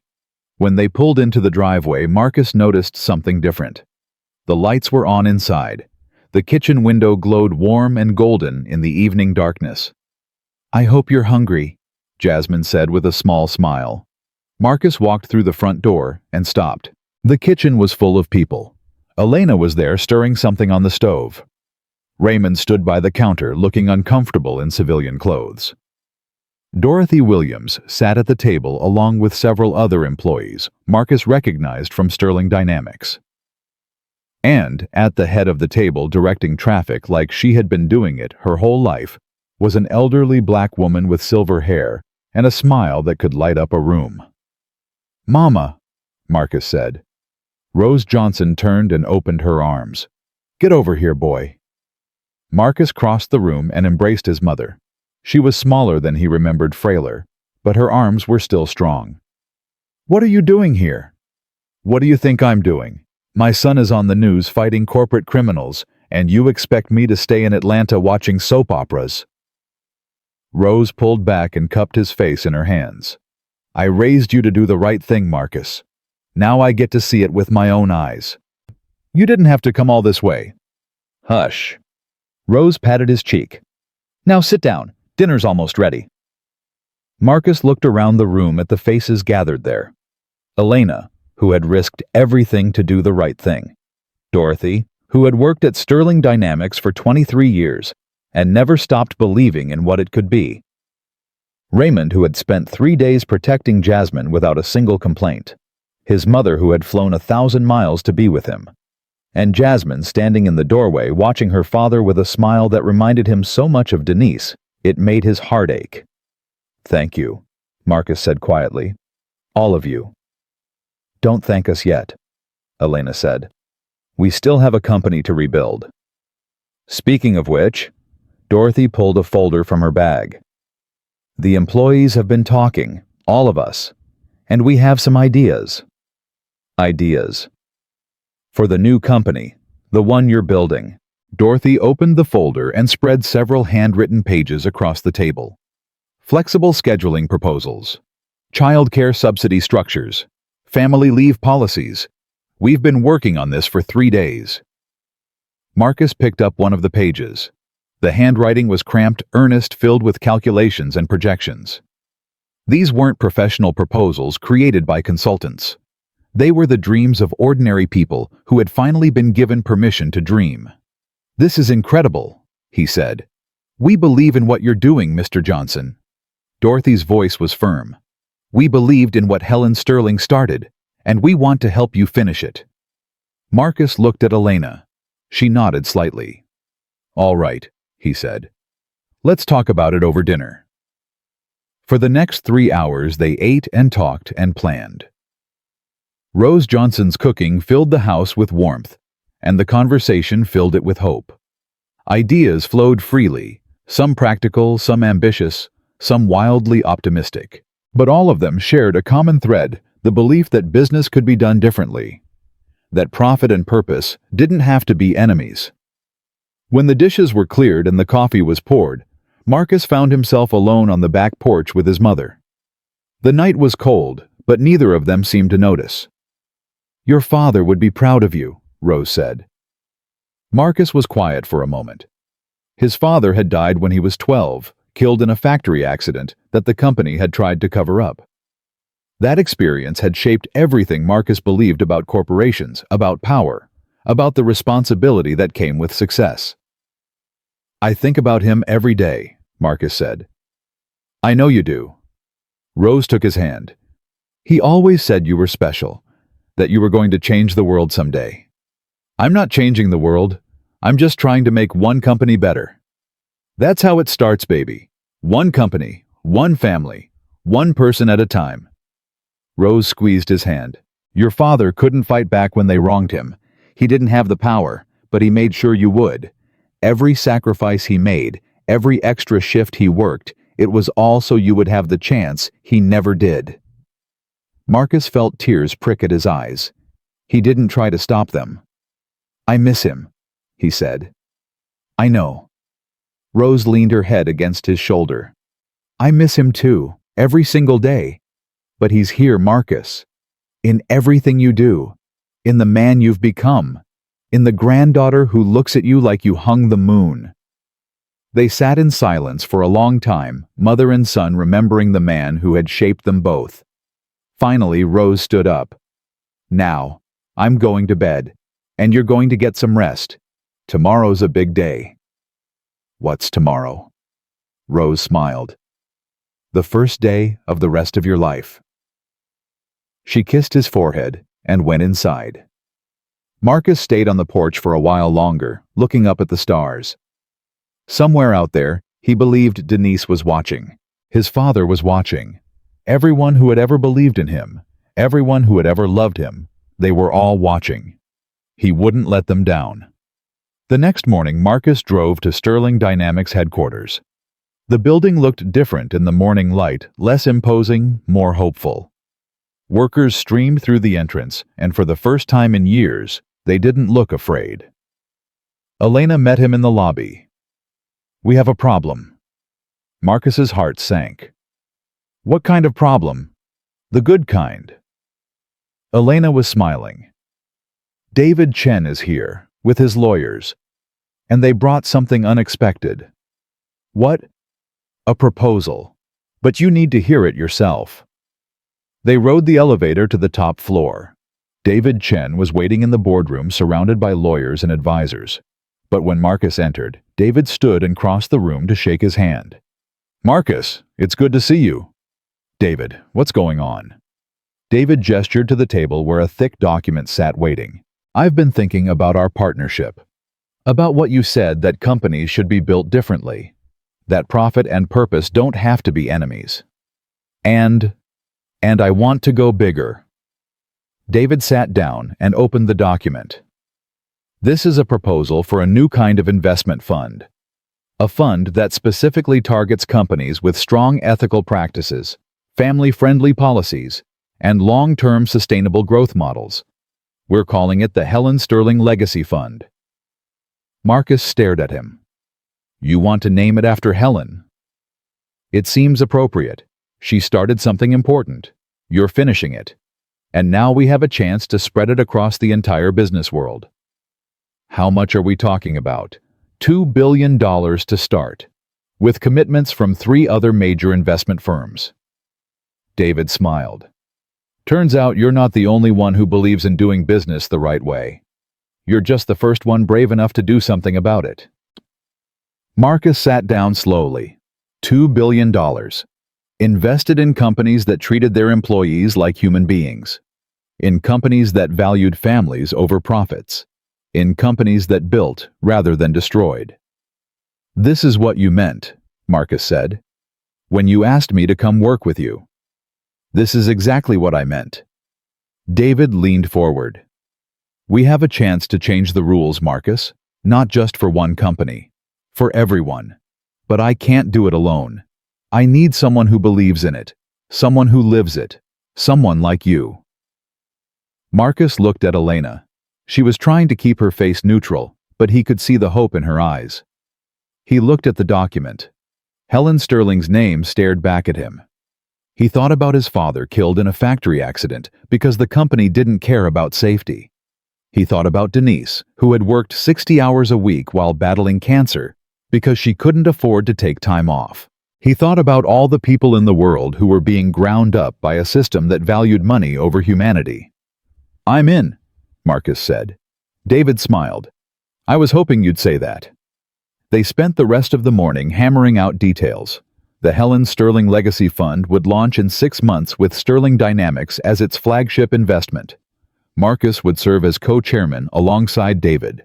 Elena would be promoted to CEO of Sterling Dynamics, the first Latina woman to hold that position in the company's history. By noon, the news was already spreading through the building. Workers gathered in hallways whispering excitedly. Someone had printed out a picture of Helen Sterling and taped it to the break room wall. Someone else had brought flowers. Marcus walked the floors, shaking hands, answering questions, listening to stories. He heard about employees who had missed their children's graduations because they couldn't get time off. He heard about single mothers who had been fired for taking sick days. He heard about people who had given years of their lives to this company only to be treated like disposable parts. And he heard about hope. Fragile, tentative, but real. For the first time in years, people were allowing themselves to believe that things could be different. At 3 o'clock, Marcus's phone buzzed. A text from Jasmine. Turn on the news. He found a television in one of the conference rooms. The screen showed Jonathan Price being led out of Helios Global headquarters in handcuffs. The crawler at the bottom read, Helios Global CEO arrested on federal fraud charges. Marcus watched as reporters swarmed around Price, shouting questions. The man who had threatened his daughter, who had tried to destroy everything Marcus was building, was now facing the consequences of his actions. Victoria Sterling had kept her promise. Marcus felt something release in his chest, a tension he hadn't even realized he was carrying. It was over. His phone rang. Senator Williams. Are you watching this? I am. You did it, Marcus. You actually did it. We did it, all of us. Don't be modest. This couldn't have happened without you. The senator paused. I'm holding a press conference tomorrow. I want you there. For what? To announce new legislation protecting workers' rights and to introduce the man who made it all possible. Her voice softened. Your father would be proud, Marcus. Very proud. Marcus couldn't speak. His throat was too tight. I'll see you tomorrow, the senator said, and hung up. That evening, Marcus drove to Greenwood Cemetery on the outskirts of Chicago. He hadn't been here in years. The headstone had been purchased by anonymous donation back when he was struggling to pay Denise's medical bills. He had always meant to come back, but life kept getting in the way. The grave was simple. A small marble headstone with Denise's name, her dates, and the words she had requested. She loved with her whole heart. Marcus knelt in the grass. Hey, baby, he said softly. It's been a while. The wind stirred the leaves of a nearby oak tree. I did something crazy this week. You would have laughed at me. Walking into that building in my dad's old jacket, pretending to be nobody. You always said I had a flair for the dramatic. He touched the cold stone. But it worked, Denise. It actually worked. We're building something good. Something that helps people like us. Single parents trying to hold it together. Families trying to survive. The kind of people nobody ever fights for. He was crying now, but he didn't try to stop it. Jasmine's amazing. She's going to change the world someday. I wish you could see her. I wish you could see how much she's like you. He sat in silence for a long time, just being present with the memory of the woman he had loved. Finally, he stood up. I have to go now, but I'll be back. I promise. He touched the headstone one more time. I love you, Denise. I always will. He walked back to his car as the sun began to set. Tomorrow, there would be press conferences and legislation and the endless work of building something new. But tonight, there was just this, a man who had kept his promises, standing in the fading light, at peace. The drive back to Detroit took 4 hours. When Marcus finally pulled into his driveway, Jasmine was waiting on the porch. How did it go? She asked. It went good, baby girl. It went really good. Jasmine hugged him tight. Mom would be proud of you. I know, Marcus said. I finally know. They went inside together, father and daughter, as the last light of day faded into night. 6 months later, Marcus Johnson stood in front of a mirror in his Detroit home, adjusting a tie he hadn't worn in years.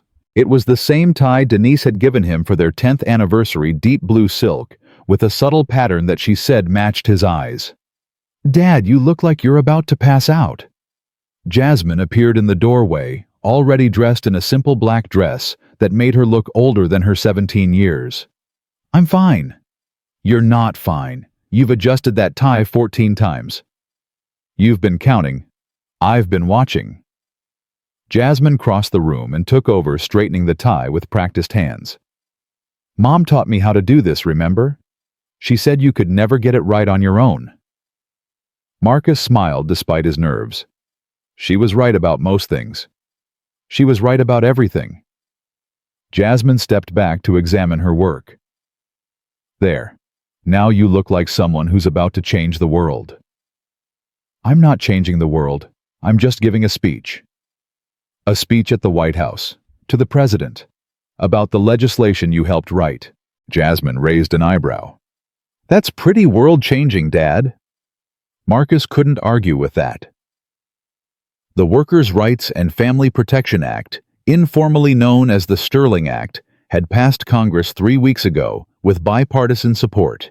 It guaranteed paid family leave, protected workers from retaliation for taking time off for childcare, and established new standards for corporate accountability. Senator Williams had championed it on the Senate floor, citing Marcus's testimony as the turning point that swayed undecided votes. Today, the president was signing it into law, and Marcus had been invited to speak at the ceremony. Are you nervous? Jasmine asked. Terrified. Good. Mom always said the things worth doing are the ones that scare you. Marcus pulled his daughter into a hug. When did you get so wise? I learned from the best. Rose Johnson appeared in the hallway dressed in her Sunday finest. The car is here. If you two are done being emotional, we have a plane to catch. The flight to Washington took 2 hours. Marcus spent most of it staring out the window, watching the country roll by beneath the clouds. He thought about all the people down there, single parents working double shifts, families struggling to make ends meet, workers who had never had anyone fight for them. Today he was fighting for them. Today their voices would be heard in the highest halls of power. Elena called as they were landing. How are you feeling? Like I might throw up. That's a good sign. It means you care. Elena paused. I wanted to let you know the Q2 numbers are in. Sterling Dynamics posted record profits for the 3rd consecutive quarter. And employee satisfaction scores are the highest they've ever been. That's incredible. It's what happens when you treat people like human beings. Elena's voice softened. I also wanted to say thank you. For believing in me. For giving me this chance. You earned it, Elena. Every bit of it. I know, but it still feels like a miracle sometimes. 6 months ago, I was afraid to speak up. Now I'm running a Fortune 500 company." She laughed softly. "Life is strange. Life is exactly what we make it." That sounds like something you'd put on a motivational poster. Maybe I will. They both laughed, and for a moment the weight of the day lifted from Marcus's shoulders. "I have to go," Elena said. "But Marcus, you're going to be great today. Just speak from the heart. That's what you do best." "Thanks, Elena. Thank you for everything." The White House was exactly as imposing as Marcus had imagined. Security checkpoints, serious-faced agents' hallways that echoed with history. He walked through it all in a daze, Jasmine on one side and Rose on the other, both of them grounding him in reality. The ceremony was held in the East Room, filled with politicians, journalists, and advocates who had spent years fighting for workers' rights. Marcus recognized some faces from the news labor leaders, civil rights activists, families who had been affected by corporate negligence. They were all here to witness this moment. Senator Williams found him in the crowd. "Marcus, how are you holding up?" "I've been better. Public speaking gets easier, eventually." She smiled warmly. "I wanted to introduce you to someone." She led him to a woman in her 60s, dressed conservatively, but with an unmistakable air of authority. Her eyes were sharp, assessing, but not unkind. "Marcus Johnson, meet Helen Sterling's sister Margaret." Marcus felt the breath leave his body. He hadn't known Helen had a sister. Nothing in the research, nothing in the documents had ever mentioned her. "Mr. Johnson?" Margaret extended her hand. Her grip was firm. "I've been wanting to meet you for some time. I didn't know Helen had family.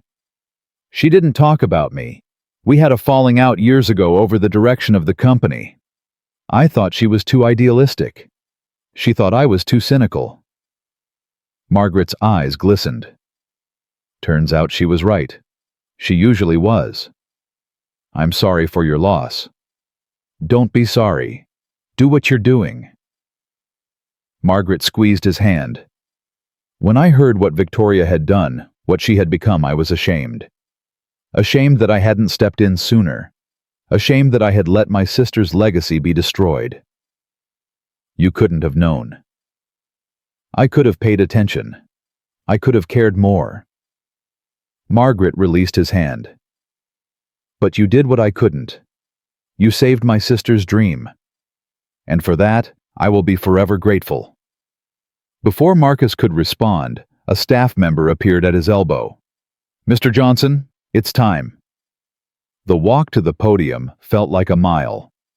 Marcus was aware of every eye in the room, every camera, every whispered comment. This was the moment everything had been building toward, not just the past 6 months, but his entire life. He reached the podium and looked out at the assembled crowd. He saw Jasmine and Rose in the front row, both of them beaming with pride. He saw Elena on a screen in the corner watching via satellite from Chicago. He saw Dorothy Williams, who had flown in from Sterling Dynamics headquarters. He saw faces he recognized, and faces he didn't, all of them united by a common purpose. He took a breath, and he spoke. "When I was 12 years old, my father was killed in a factory accident." The room went silent. The company he worked for knew the equipment was dangerous. They had received warnings for months. But fixing the problem would have cost money, and money was more important than safety, more important than lives, more important than a man who just wanted to provide for his family. Marcus gripped the podium. "After the accident, the company offered my mother a settlement, a few $1,000s to go away quietly, to sign a document promising she would never sue, never speak publicly, never hold anyone accountable. She was a widow with 2 children and no income. She had no choice but to sign." He looked at Rose. Tears were streaming down her face. "My mother took that money and used it to send me to college. She worked 3 jobs to give me opportunities my father never had. And every single day of my life I have tried to honor that sacrifice. to be the man my father couldn't become, to fight the battles he couldn't fight. Marcus paused, gathering himself. The legislation we're signing today isn't about politics. It's not about Democrats or Republicans or any of the labels we use to divide ourselves. It's about people. Real people with real families who deserve to be treated with dignity and respect. He thought about Victoria Sterling sitting in a federal prison cell. He thought about Jonathan Price awaiting trial on charges that would likely keep him behind bars for the rest of his life. He thought about all the executives who had treated workers as expendable as numbers on a spreadsheet, as problems to be managed rather than people to be valued. For too long, we've accepted the idea that business and morality are separate, that profit justifies any behavior, that workers should be grateful for whatever crumbs they're given. That's not just wrong, it's a lie told by people who benefit from exploitation, a lie that has destroyed families, ruined lives, and poisoned our entire economic system. His voice grew stronger. I'm here today because I refuse to accept that lie. 6 months ago, I walked into a company I had invested in, a company built on the principle that families matter, and I found that principle had been betrayed. The CEO looked at me, saw a black man in old clothes, and decided I wasn't worth her time. She didn't know who I was. She didn't care. In her world, how you look determines how you're treated. Marcus shook his head slowly. That's the world we're trying to change, not just through legislation, but through action. Through the daily choices we make about how we treat each other. Through the courage to stand up when something is wrong, even when standing up is costly. He looked directly into the camera. I want to speak to everyone watching who has ever felt invisible. Who has ever been dismissed because of their skin color, their clothes, their accent, their address? Who has ever worked hard and been told it wasn't enough? Who has ever been treated as less than human by people who had more power than they did? His voice dropped to barely above a whisper, but it carried across the silent room. You matter. Your work matters. Your family matters. And from this day forward, the law of this land will reflect that truth. The applause started slowly, then built to a crescendo. People rose to their feet, politicians and activists, journalists and families, everyone united in recognition of something true and powerful. Marcus stepped back from the podium, his heart pounding. The president approached, shook his hand, and said something that Marcus couldn't quite hear over the noise. Then the signing ceremony began, multiple pens used to inscribe the law into existence, each pen destined for someone who had helped make this moment possible. One of those pens was handed to Marcus. For your father, the president said quietly, and for everyone like him. Marcus held the pen in his hand, feeling its weight. Such a small thing to represent such a large change. But that's how change always happened. One small thing at a time. After the ceremony, there was a reception. Marcus shook hundreds of hands, accepted congratulations from people whose names he immediately forgot, and posed for photographs until his face hurt from smiling. Through it all, Jasmine stayed by his side, handling the attention with a grace that reminded him so much of Denise. You did good, Dad, she said during a rare moment alone. We did good. All of us. No. Jasmine shook her head. This was you. You could have stayed in the shadows forever. You could have kept your head down and protected your money and let someone else fight this battle. But you didn't. You stepped up. I did what anyone would do. No, you didn't. That's the point. Jasmine took his hand. Most people talk about doing the right thing. You actually did it. That's rare, Dad. That's special. Marcus pulled her close. I had good teachers. Your mother, my father, your grandmother. They showed me what courage looks like. And now you're showing me. They held each other for a long moment, father and daughter surrounded by the bustle of the reception, but existing in their own private world. Mr. Johnson. They turned to find a young black man in an ill-fitting suit, nervously clutching a notebook. I'm sorry to interrupt. My name is James Crawford. I'm a reporter with the Chicago Tribune. I was wondering if I could ask you a few questions. Marcus started to decline. He had done enough interviews for one day, but something in the young man's eyes stopped him. A hunger, a desperation, a need to prove himself that Marcus recognized from his own youth. "What's your story, James?" The question caught the reporter off guard. "I'm sorry." "Your story. Everyone has one. What's yours?" James hesitated. "I grew up on the South Side. Single mother, 3 siblings. I worked 2 jobs to put myself through community college. This is my first major assignment." He swallowed hard. "Everyone told me I'd never make it, that kids like me don't become journalists. But I didn't listen." Marcus smiled. "That's a good story." "It's not much. It's everything." Marcus put a hand on the young man's shoulder. "You want to know my secret? The thing that got me from where I started to where I am now." James nodded eagerly, pen poised.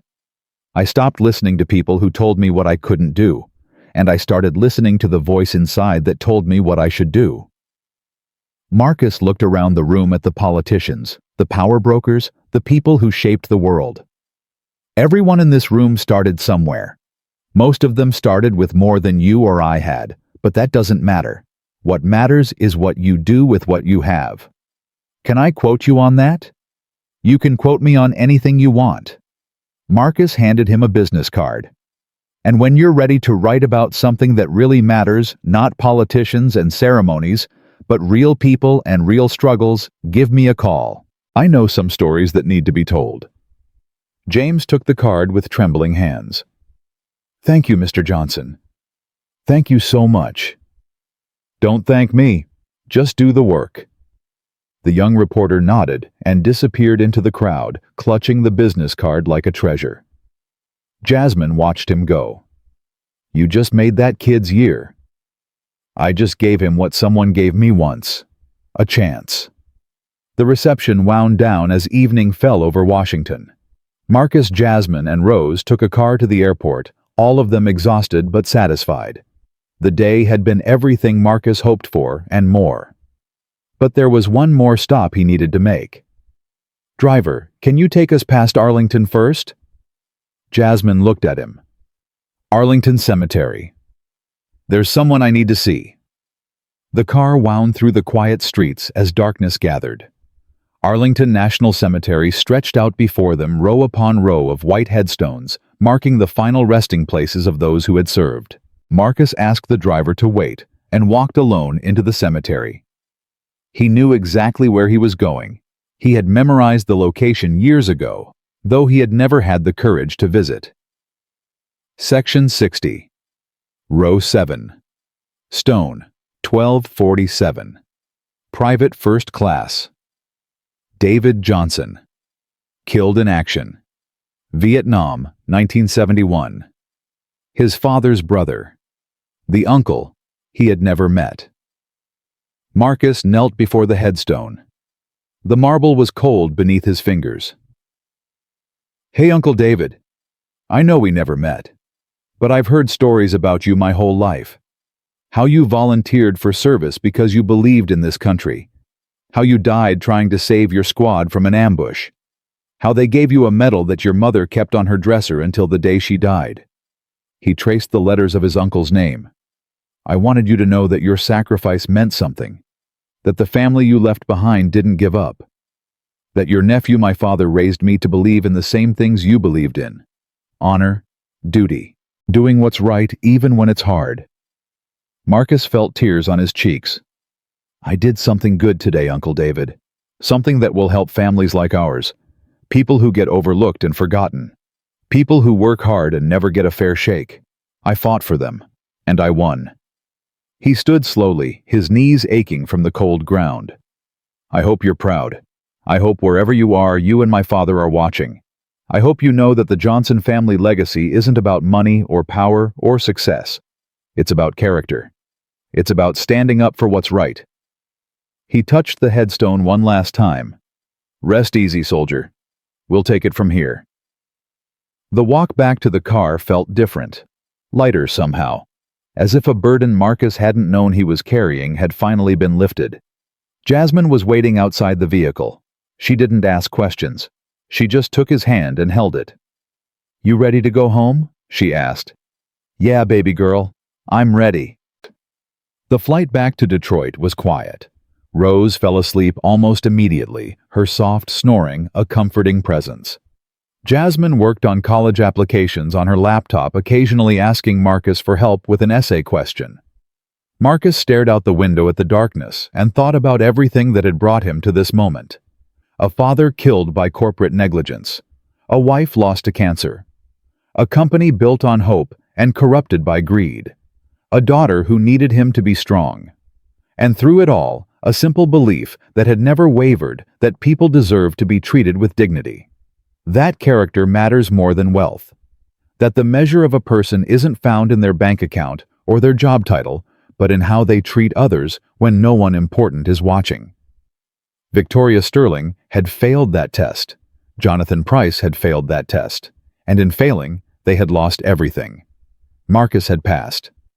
Not because he was smarter or luckier or better than them, but because he had learned from his father and his mother and his wife and his daughter that some things matter more than money, that some victories can't be measured in dollars, that the most important legacy you can leave isn't wealth, it's the impact you have on the lives of others. The plane landed in Detroit just after midnight. Raymond was waiting at the terminal with a car. "Welcome home, boss." "It's good to be home." The drive to their house took 30 minutes. The streets were empty, the city sleeping. But as they turned onto their block, Marcus saw something that made his breath catch. The house was lit up. Every window glowed with warm light.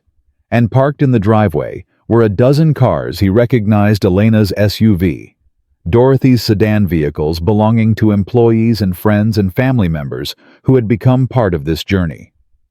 "What is this?" Marcus asked. Jasmine smiled. "I might have made some calls." They walked through the front door to find the house full of people.